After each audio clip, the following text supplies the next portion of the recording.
Continuation of We Are God's Unwanted Children, according to the predatory, parasitic, priest-class pirates, like cattle rustlers who've hijacked this consciousness farm. Every island, they point out the crime think. Hey, this guy doesn't believe the official story, everybody, let's get him. And by doing that, hey, this guy's gone outside the hassle-free zone, everybody. We need to hassle him back in here or eject him from the group. So the group never has any truth seekers within it. It has consensus and conformity seekers within it and enforcers who maintain conformity to that group consensus reality by hassling anyone that gets near the hassle-free zone.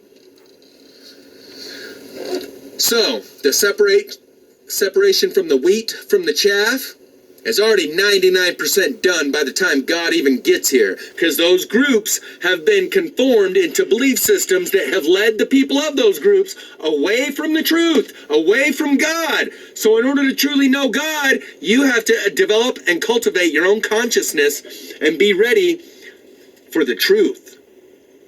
Let the truth be. May the heavens fall, let the truth reign. Truth above any other. Allegiance and fidelity to truth. Not to the group, not to the book, not to the religion, not to my family, not to my country, to the truth. Only those very few people that exist within our society are going to be eligible to be incorporated and inducted into God's society. The rest will have to be laid to waste, because like I said, they don't need 7 billion people on this planet. When they arrive, the infrastructure's already developed. Be gone with most of the 7 billion people. Send the seeds out to the next one. 5 years ahead of us, 10 years.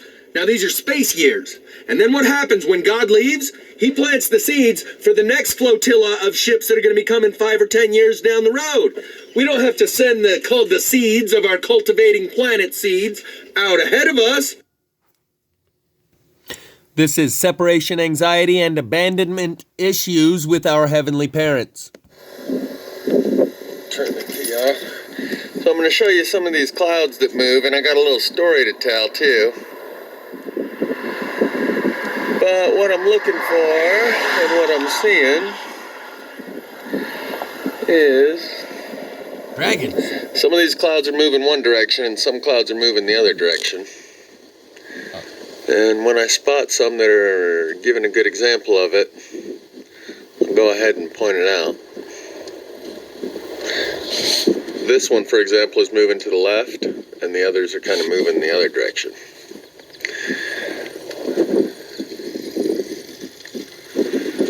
But the subjects I'm going to cover here are separation anxiety, abandonment issues, and reunification process.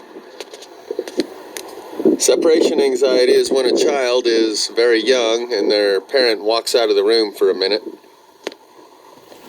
I'm having trouble even seeing. When the parent walks out of the room for a minute, when a kid's just shortly after the kid's born,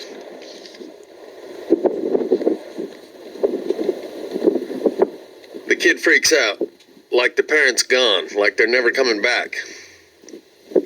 And after the kid gets a little older, maybe 6 months old to a year, they kind of get over that. The parent can walk into the next room, and the kid doesn't freak out because the kid knows they're not gone forever. They didn't disappear into the never, never. They just went around the corner, and they'll be back because the kid's gotten used to them coming and going enough different times. And that's separation anxiety. It's how they measure the growth and development of a child, that they should develop separation anxiety around a month or two old because they develop a bond with their primary caregiver, and then they develop separation anxiety. So that's one of the markers, demarcation lines of growth and development. I hope you guys are seeing this stuff too. Is that you develop separation anxiety when your parent leaves the room at a month or two old, and then another demarcation line is when you lose separation anxiety when you get a little bit older, 6 months or so, maybe a year old. The kid doesn't freak out as much when mom leaves the room. Another issue is abandonment issues.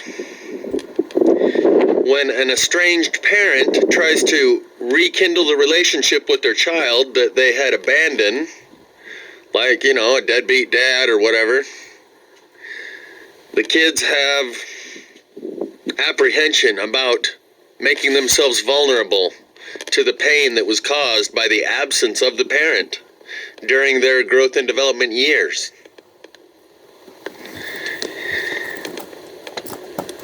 And let's just say there's 5 or 10 kids ranging from 2 years old to 20 years old. And the estranged parent returns to be part of their life again. But the kids are apprehensive about this stranger because you abandoned me. And like a human parent might find one of the kids whose heart is a little bit softened and decides to allow this parent back into their life because they don't have the resentments about the abandonment and their heart isn't as hardened. So let's say the 5-year-old and the 7-year-old are willing to let this abandoned parent, this estranged parent, back into their life. And the older kids, the teenagers, the 12 and 14, 15-year-old, hold such resentment against the parent for leaving in the first place that they're not going to let you be my parent again. You left, and now I'm not letting you back into my life because of the pain that was caused when you left. And human parents will try to overcompensate by showering those children with gifts and material value. Money, gifts. But unlike human parents, these parents of ours know that that does not foster a loving relationship and in fact could be detrimental to this reunification process because it only ignites the feelings of animosity and resentment that you could have done this and given me all these wealth and material value gifts that you're showering me with now all throughout my childhood when I really needed it, but instead I had to go without because you were gone.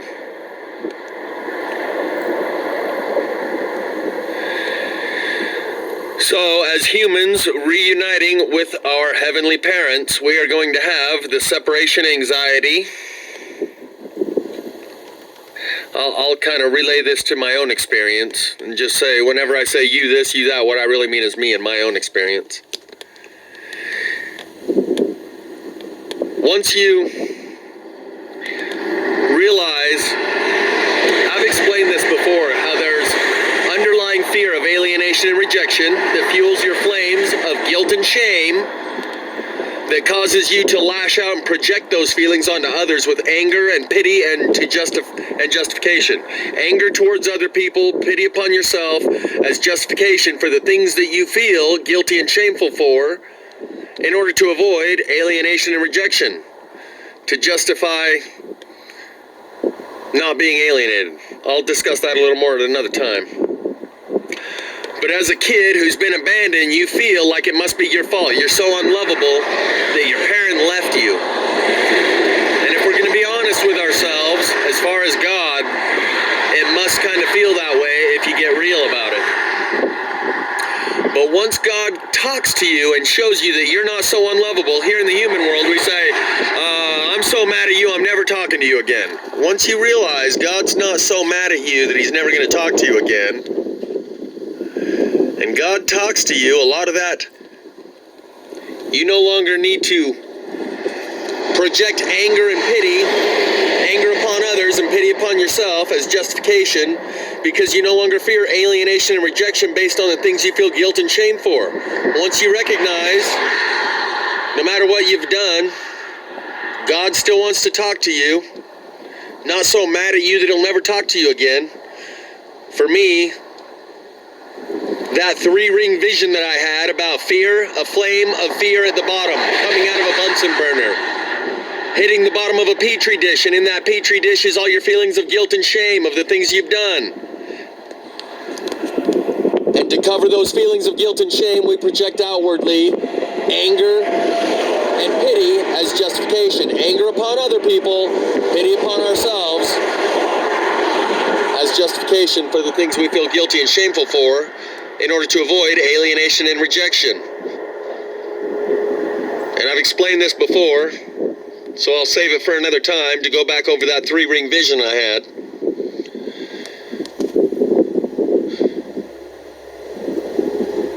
But in this process of reunification, where the parent might find one of the 5 or 10 children, or 2 or 3 of the 5 or 10 children who are most willing to allow this rekindling of the relationship to occur, they will focus on those children, and those children will serve as an example to the others that it's okay to make yourself vulnerable and open yourself up to this development of this relationship with our parent who seems to have abandoned us but is now back in our lives and wants to be a part of our lives, and that they're really a good person, and that they're not going to leave again because the children are apprehensive that you're just going to leave again, so I'm not going to open myself up to this relationship because it hurts so much that you abandoned me the first time, and out of resentment and a feeling of revenge, I'm just gonna withhold love from you as my parent because you withheld love from me when you abandoned me. And as I've said before in this analogy, some of the older children, the older teenagers, have convinced the younger ones that if and when the parents do return, we need to fight against them with every fiber of our being. Wait for the second set of parents, because the first set of God's parents to arrive on the scene are the anti-God. They're the imposters. You need to wait for the second set of gods that arrive. Those are the real gods. The first ones you need to fight against with every fiber of your being. That is the religiosity, the churchianity indoctrination that's been indoctrinated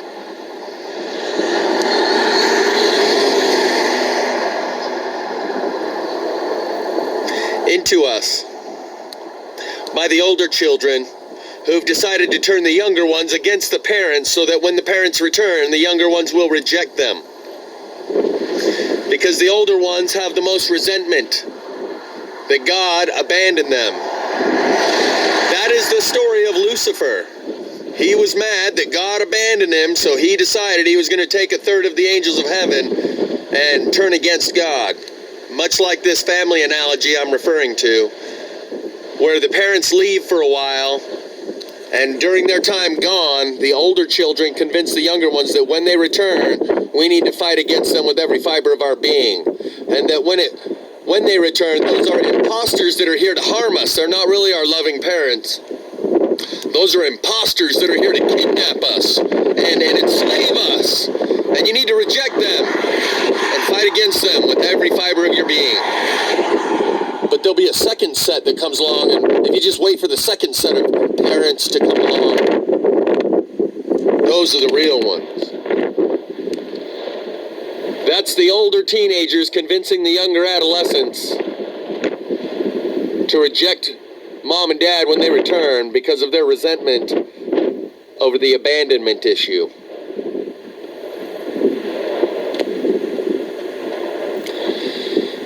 And when God spoke to me, suddenly I felt worthy. No matter what I had done, I didn't feel guilty and shameful enough that God was never going to speak to me again.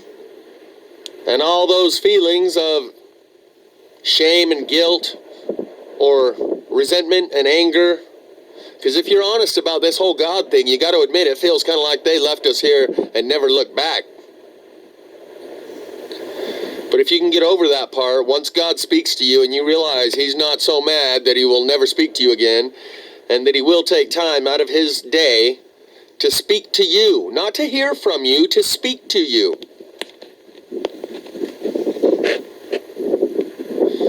Truth is, it's not like whatever time he spends speaking to you is time that he cannot spend speaking to someone else.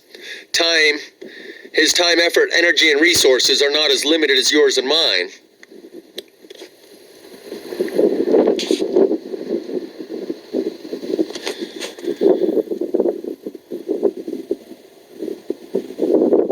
And in order to reestablish this relationship, I've explained how I did it and how it happened for me.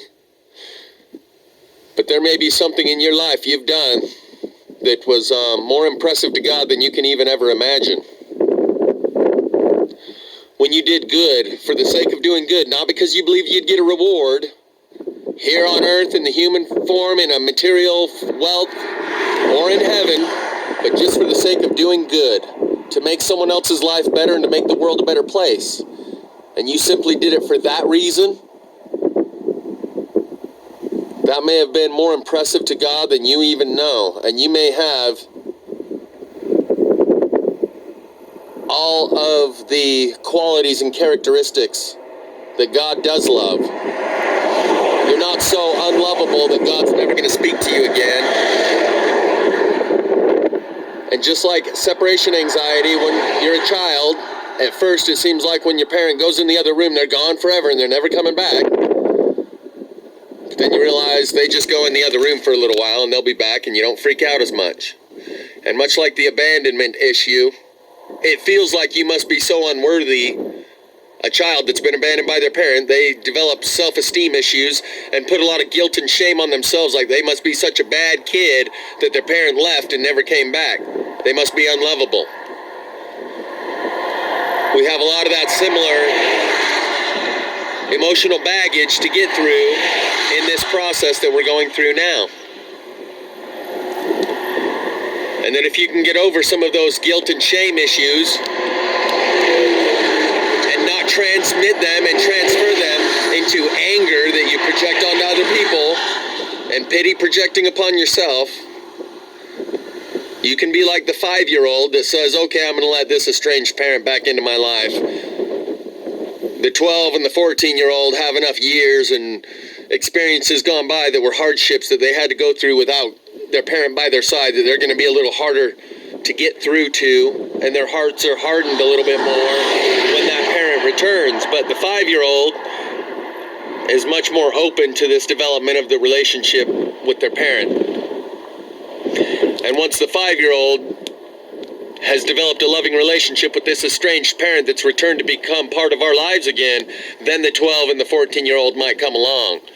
But the 17, 18, and 19-year-olds have tried to convince everyone that when they get back, we need to all fight against them, and no one should accept them into our lives again. And if you do, you're a traitor. And they've developed a family of their own, and we will reject you. You're no longer part of our family if when the parents return, you accept them into your life. Then you're one of them. You're part of the Antichrist spirit.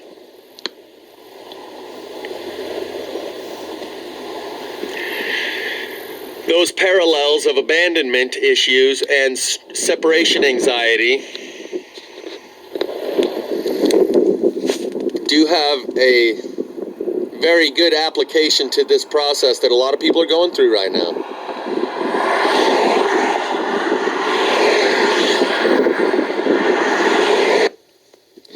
But if you can let God back into your heart and let go of that indoctrination that's been given to us by our older siblings, who convinced us that they're the evil ones when they return,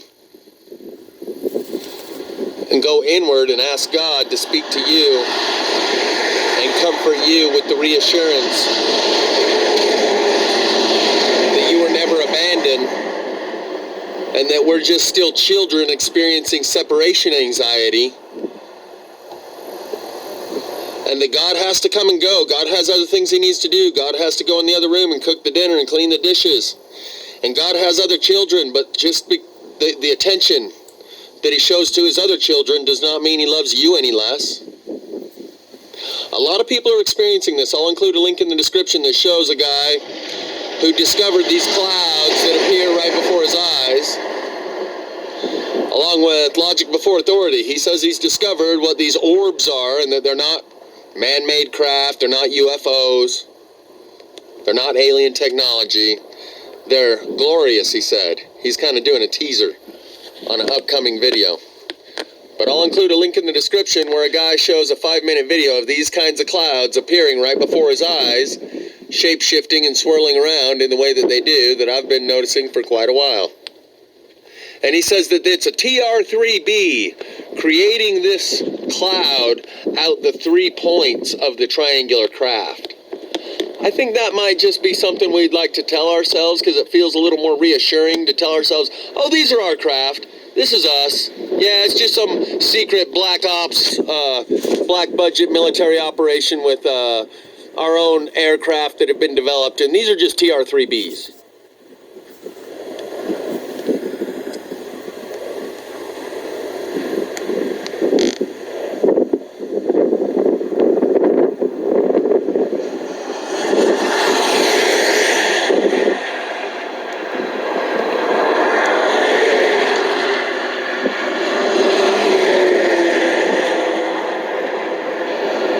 Notice how these clouds are going down and this cloud is going up, and right here in the middle, the intersection, you can see them going in two different directions.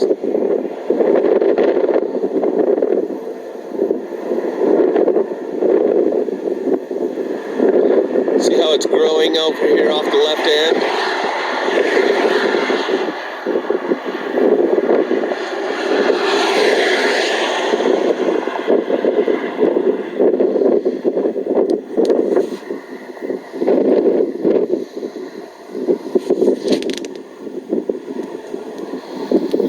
See how it's swirling right there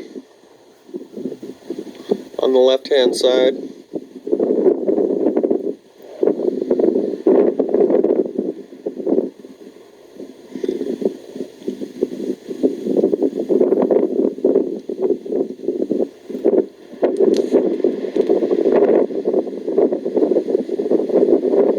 What? I'm also going to include a link in the description to a guy who's apparently had an awakening much like mine. Except for him, it had to be harder to allow these things to occur to him because he has a very in-depth knowledge and he grew up as a Christian, and he knows that by accepting these truths that have been made known to him, that makes him of the Antichrist spirit. According to mainstream church, who say anyone who's anti what they believe and anti what they've told you is the Antichrist, the devil, has been inhabited and inspired by the devil. And you gotta let go of that stuff, or you're gonna reject God when God gets here.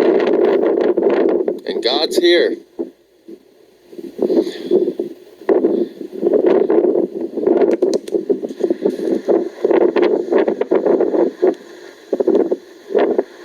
So I try not to worry too much about what God has told to other people and what he's revealed to others, because I still kind of have God on speed dial. So yeah, God's contacting a lot of people and making a lot of things known to them, but why would I put too much stock in what he said to them when he speaks directly to me? But the point is that you might be able to get him to speak directly to you and realize that he wants to talk to you, that he has a lot to say to you. But just like a parent who's returned into their child's life, they cannot force their way in. They have to ease the relationship back into existence because the child is apprehensive to allow this parent back into their life after the long period of absence that created a pain and a feeling of self-worth and self-doubt. And to open yourself up and make yourself vulnerable to them leaving again is something a child won't do very easily for a estranged parent who returns to that child's life and wants to be a part of that child's life again. In that way, we are all the children who are experiencing separation anxiety and abandonment issues.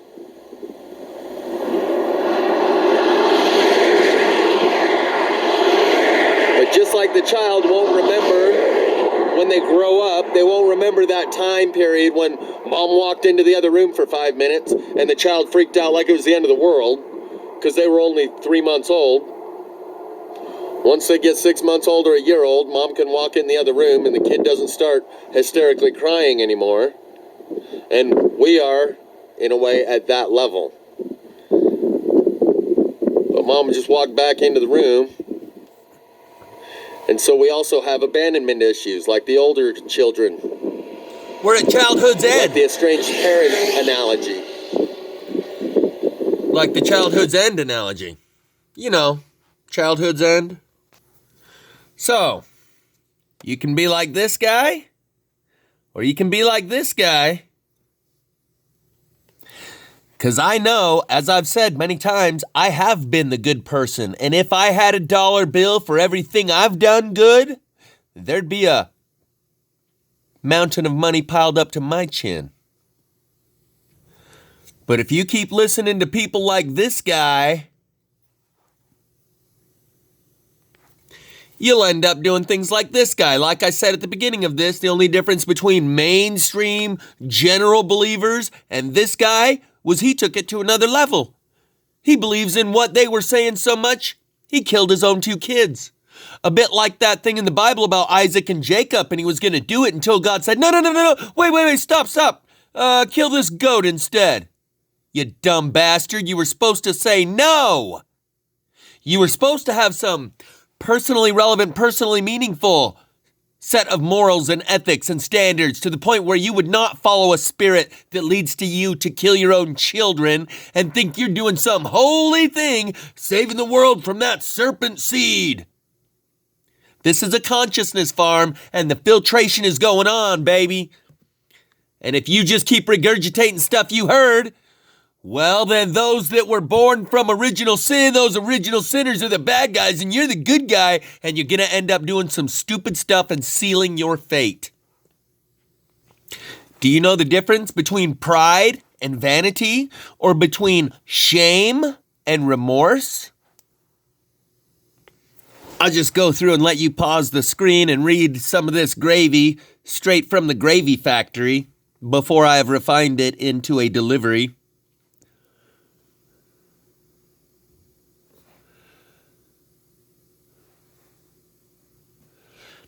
You know about the 4th step in AA where you clean out your closet? You do a personal moral inventory, You know the difference between that and going to a Catholic confessional where you let someone use shame to beat you into behaving right? It's a very different thing. Personally relevant, personally meaningful set of morals and standards creates much better results than adherence to religious dogma.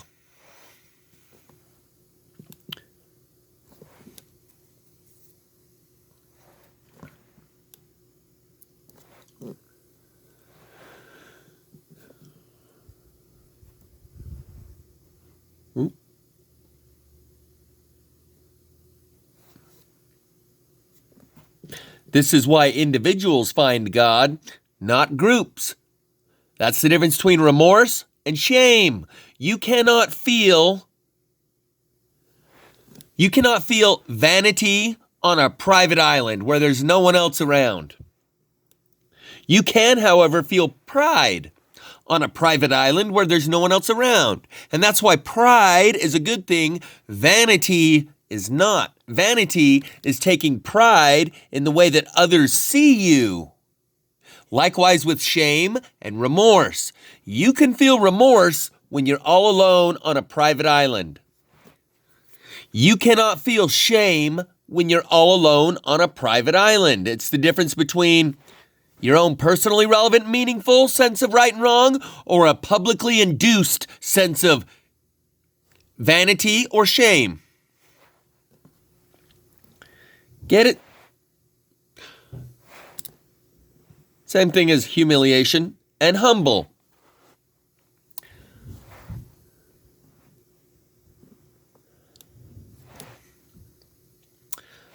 But this is happening, and this is happening real fast. So if you haven't already got a real good lock on what's right and wrong and good and bad, you ain't going to be able to figure it out in the midst of what's going down right now. So if you haven't practiced a little bit throughout your life, developing and establishing your own personally relevant and personally meaningful set of morals and standards and ethics, and developed a personal relationship with God, at this point, the closest thing you can develop to that is a sense of Stockholm Syndrome.